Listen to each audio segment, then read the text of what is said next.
ዩኒፎር ላይ ስለ the first world war የመጀመሪያውን የዓለም ጦርነት ነው የምናየው 1914 to 1980 ከ1914 እስከ 1918 እና to this day war has still been one of the dominant feature of human history እና እስከ አሁን ድረስ እስከ ዛሬ ድረስ በሰው ታሪክ ውስጥ ጦርነት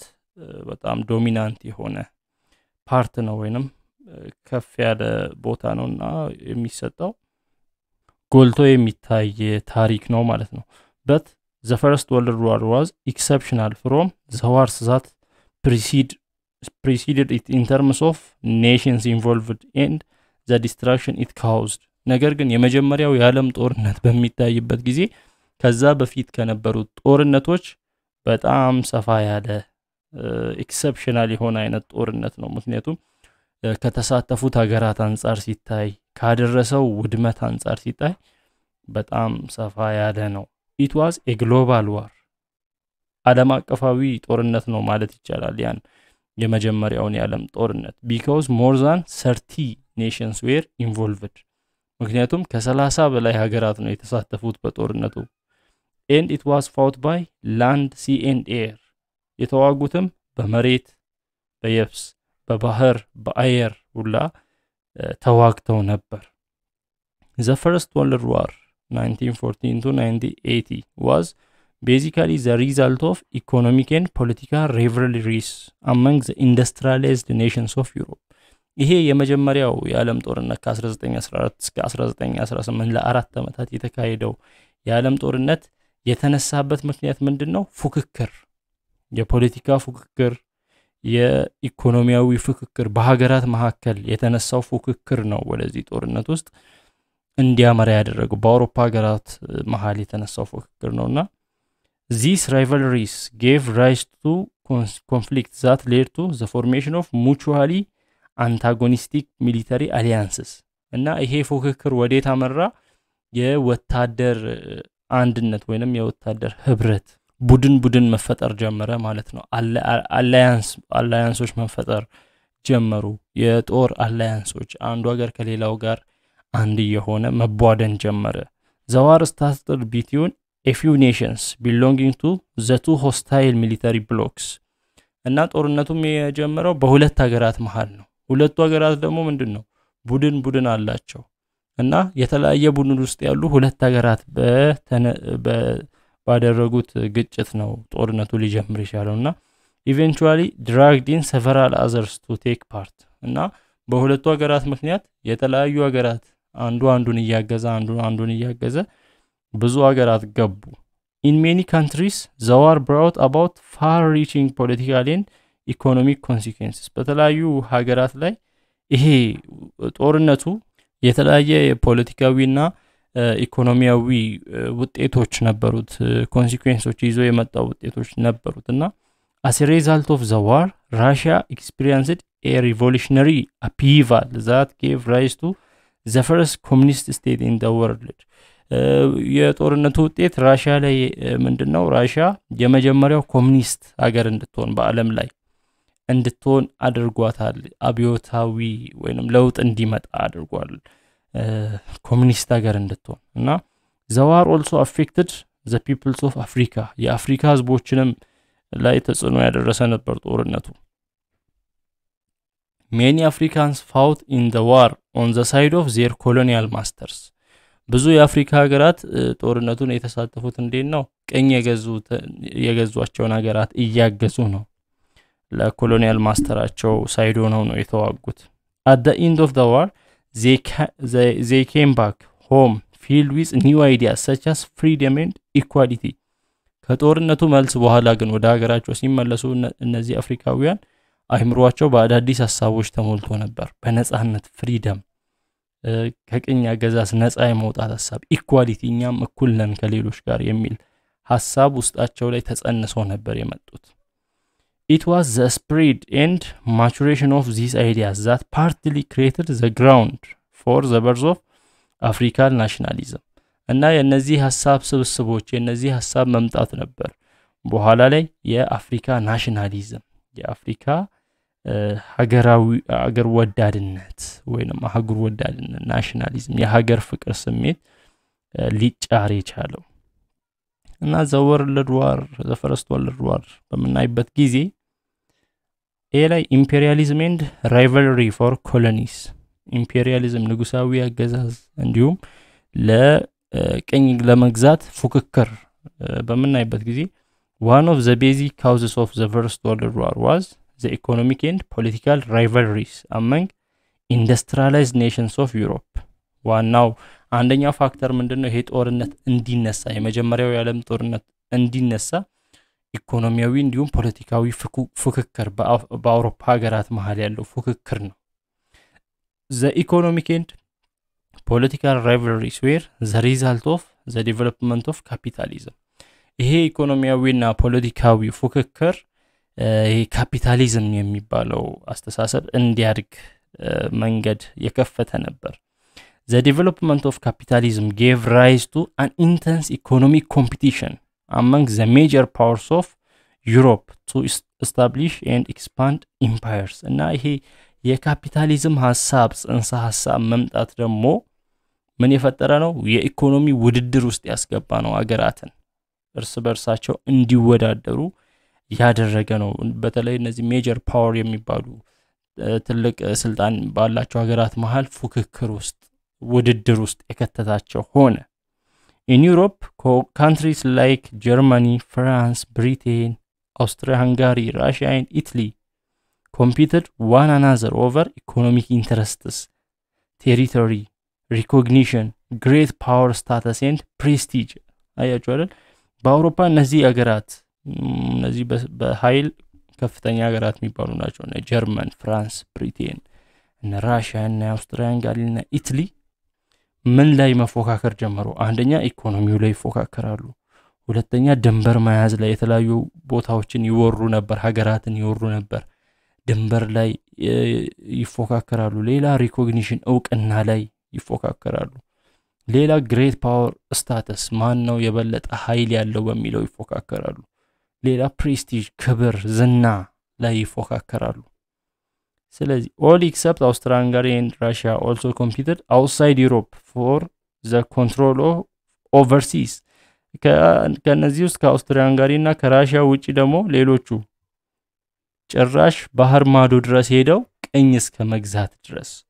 ኮሎኒያል ፖሴሽን ነው ለማድረግ ወደ አፍሪካ ወደ ተለያዩ ሀገራት አህጉራት እየሄዱ ቀኝ እስከ መግዛት ድረስ ያላቸውን እንግዲህ ኃይል ለማሳየት ስልጣን ለማሳየት ያደረጉት ነገር ነው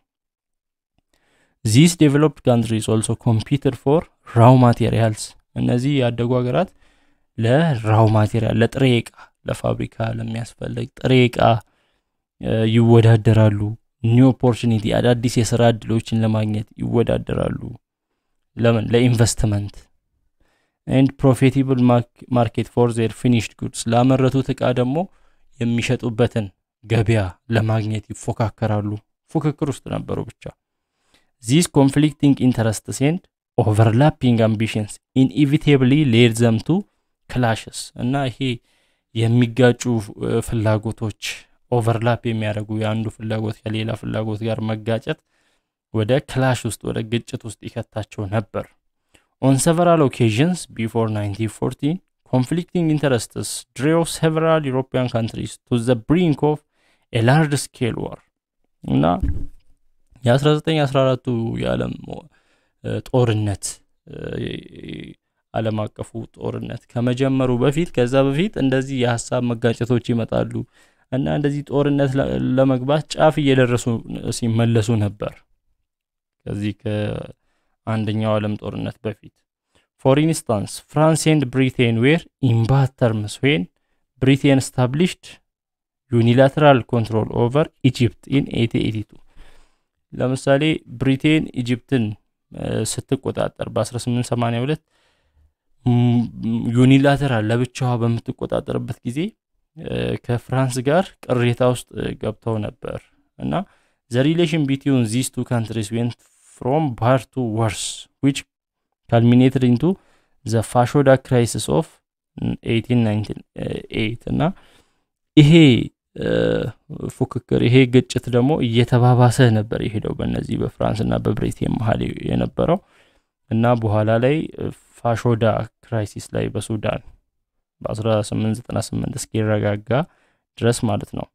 where these armies of the two countries were about to fight እዚህ ጋር ሊጋጩ ነበር ወይንም ጦርነት ውስጥ ሊገቡ ነበር እነዚህ ሁለቱ ሀገራት in 1911 and 1912 Italy and Turkey fought for the control of Libya በ1911 እና በ1912 ጣሊያን እና ቱርክ ሊቢያን ለመቆጣጠር ተፋልመዋል ወይንም ጦርነት አድርገዋል Germany and France were on the verge of fighting for the control of Morocco ጀርመን እና ፍራንስም ፋይቲንግ ውስጥ ሊገቡ ነበር ጫፍ ደርሰው ነበር ሞሮኮን ለመቆጣጠር ካላቸው ፍላጎት የተነሳ Britain later intervened on the side of France in 1911 በ1911 በኋላ ብሪቴን ከማን ጎን ቆመች እዚህ ጋር ፍራንስ እና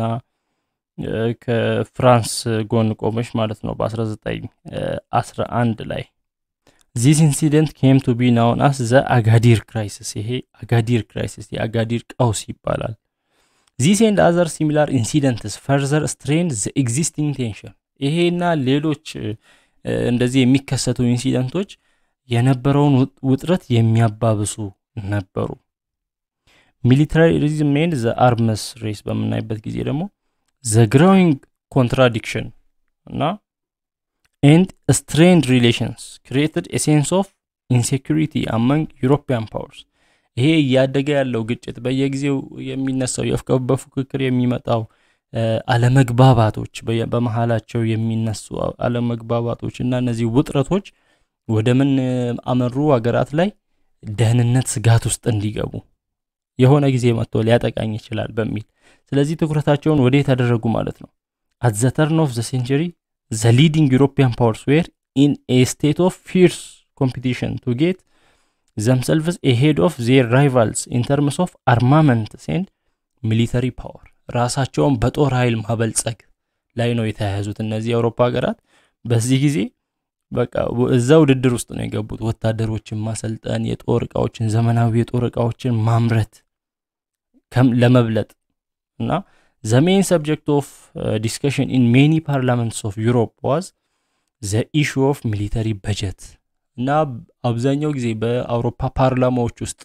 ሲወራ የነበረው ወይንም ሲወያዩ የነበሩት በአብዛኛው የሚነሳው ርዕስ ምንድነው የሚሊተሪ በጀትን መጨመር የሚሊተሪ በጀት የሚል ነው የጦር በጀት የጦር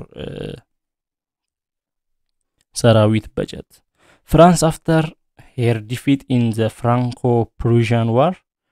1870 እስከ 71 ባለው ጦርነት በፍራንኮ-ፕሩዥያን ዋር ፍራንስ እንደተሸነፈች አይተናል was busily engaged in building her military power ከዚህ ከሽንፈቷ በኋላ ሚሊተሪዋን መገንባት ላይ ነበር ፍራንስ ቢዚ የሆነችው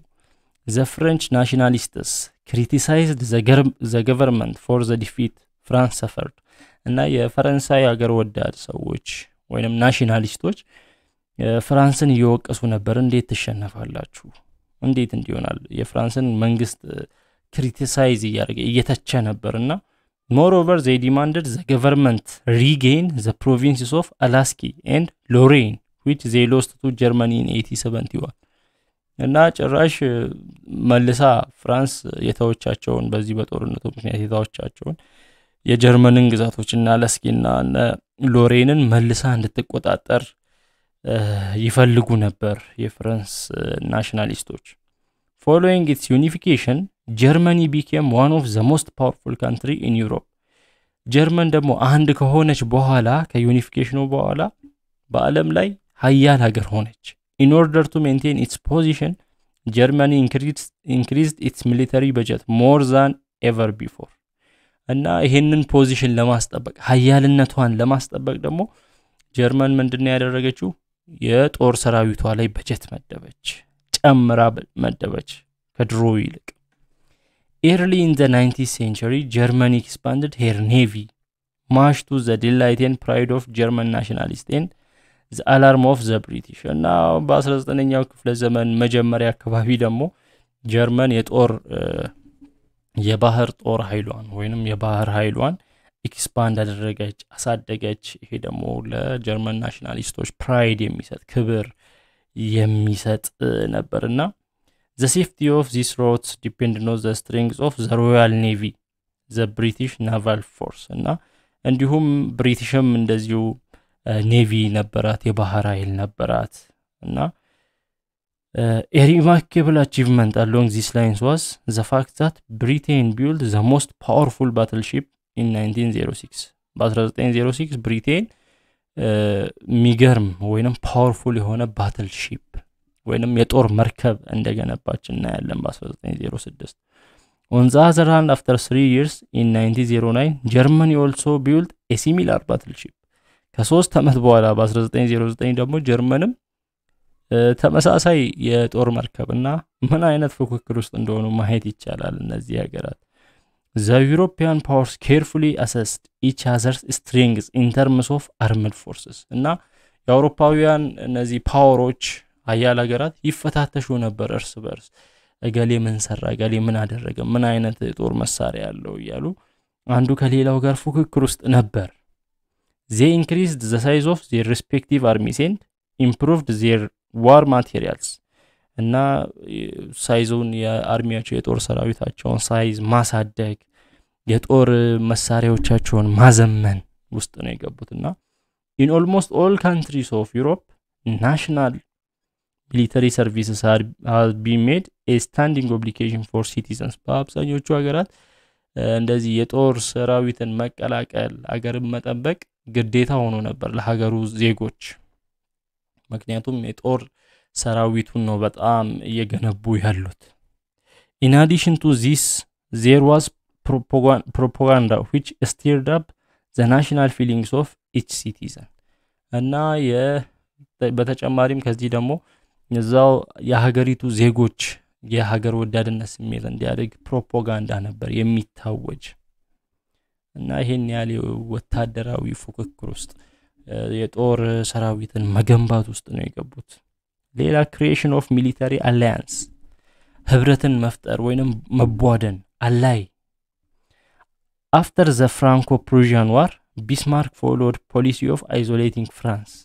ከፍራንኮ-ፕሩሺያን ዋር ፍራንስ የተሸነፈችበት ጦርነት ነው ከዚህ ጦርነት በኋላ ቢስማርክ ምንድነው ያደረገው ፍራንስን የመለየት የመነጠል ስራ ነው የሰራውና he put this policy into effect by approaching his former enemy Austro-Hungary in 1879 እና ይሄን ፖሊሲ ስራ ውስጥ ያስገባው ምን በማድረግ ነው የድሮ ጠላት የነበረችውን አውስትሮ-ሃንጋሪን በመቅረብ ነበርና Austro-Hungary and Germany concluded a treaty of friendship የጓደኝነት ወይንም የፍሬንድሺፕ ትሪቲ ስምምነት ውል ተፈራረሙ አውስትሪያ-ሃንጋሪ እና ጀርመኒ ምን ይባላል ዱዋል አላያንስ ይባላል የሁለትዮሽ ህብረት ወይንም ስምምነት ይባላል 3 years later Italy joined hands with members of the dual alliance to form a stronger military bloc called triple alliance ስለዚህ እዚህ ሁለቱ ላይ አውስትሪያ-ሃንጋሪ እና ጀርመን ዱዋል አላያንስ አድርገው ሲገቡ በኋላ ላይ ማን መጣች ማለት ነው ኢትሊ መጣ ጆይን አደረገች ይሄንን ህብረት ከዛ ሶስተኛ ሆና ስትገባ ትሪፕል አላያንስ ተባለ ማለት ነው የሶስትዮሽ ህብረት The formation of the triple alliance created fear on the part of other European powers እነዚህ ሶስት ሀገራት አንድ ሲሆኑ ሌሎች የአውሮፓ ሀገራት ውስጥ ፍርሃት ፈጠረ ማለት ነው ምክንያቱም እነዚህ የተለያየ ጦርነት ቢመጣባቸው ተጋግዘው ነው የሚዋጉት የሆነ ነገር ቢሆኑ ተጋግዘው ነው ስለዚህ ሌሎቹ ፍርሃት ውስጥ ገቡ In 1907 Britain, France and Russia signed a friendly understanding in what was later called the Triple Entente በኋላ ደግሞ እንደዚህ መቧደን ካለብንማ እኛም ግሩፕ እንፍጠር ብለው ብሪቴን ፍራንስ እና ራሺያ አንድ ላይ ሆኖ ተፈራረሙ የስምምነት የጓደኝነት ስምምነት እሱም ትሪፕል ኢንቴቴ ይባላል እና thus Europe was divided into two hostile military camps ስለዚህ አውሮፓውን ምን ሆነች ማለት ነው ሁለት ቦታ ተከፈለች የሁለት የወታደር ግሩፕ ሆነች ሁለት የካምፕ ግሩፕ ሆነች እና in both blocks the members pledged themselves to give military aid in case of aggression against one of the members እና ምንድነው የሚያደርጉት በሁለቱ ግሩፕ የሚገቡ አባላት ጦራቸውን እዛ አብረው ነው የሚያደርጉት አላይ ያደርጋሉ ምክንያቱም ከአባላቸው አንዱ ከተጎዳ አንዱ ከተነካ የነካውን አገር ሄዶ ለማጥፋት እንዲመቻቸው However, Britain's commitment was not clear and formal to its partners. እና የብሪቴን ኮሚትመንት ምን ያህል ኮሚትድ እንደሆነች ምን ያህል የተሰጠች እንደሆነች ክሊር አልነበረም ግልጽ አይደለም ለፓርትነሮቹ እዛ ውስጥ ላሉ ለትሪፕል ኢንቲቲ ውስጥ ላሉት ማለት ነው Italy was also unreliable member of the Triple Alliance. Italy ደግሞ Triple Alliance ውስጥ ማትታመን አይነት reliable ማትታመን አይነት ሀገር ነበረች Of course, Italy stayed as member of the Triple Alliance only until 1915. እና ኢታሊ ልትቆይ የቻለችው በዚህ በትሪፕል አላያንስ ውስጥ ልትቆይ የቻለችው እስከ 1915 ብቻ ነበር እና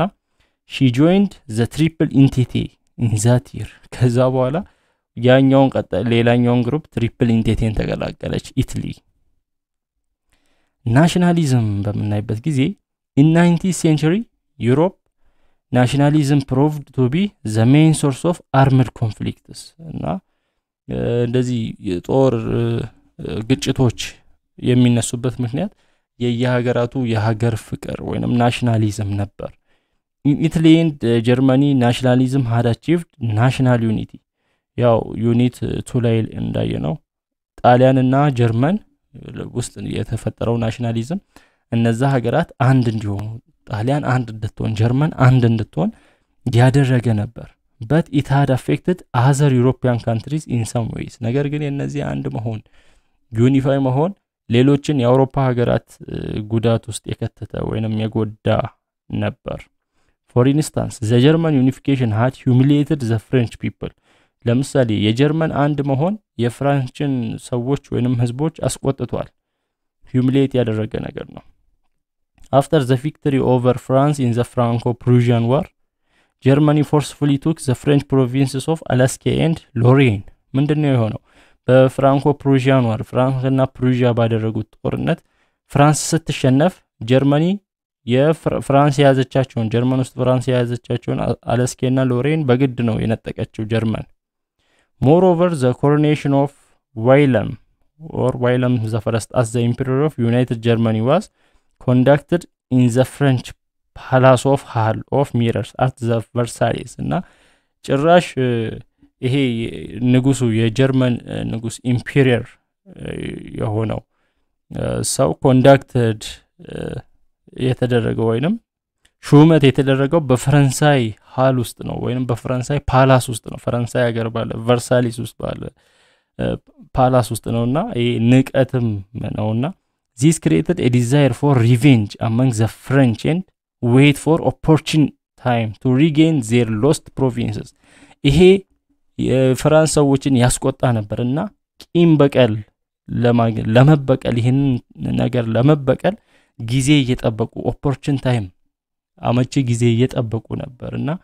የተነጠቁትንም ግዛቶች ጀርመን ውስጥ ለማስመለስ ነበር ሐሳባቸው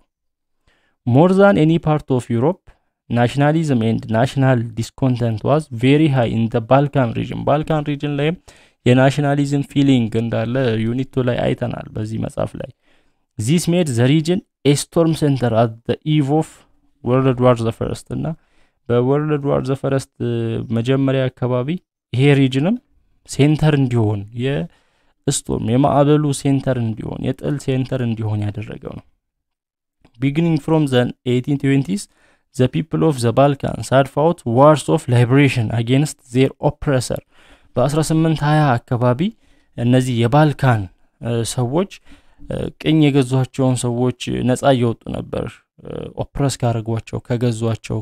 ከጨቆኗቸው ሰዎች ነፃ ያወጡ ነበር ከኦቶማን ተርኪዎች As a result 5 Balkan states namely በዚሁ ምክንያት ደግሞ 5 የባልካን ስቴቶች ግሪስ ቡልጋሪያ ሮማኒያ ሰርቢያ and Montenegro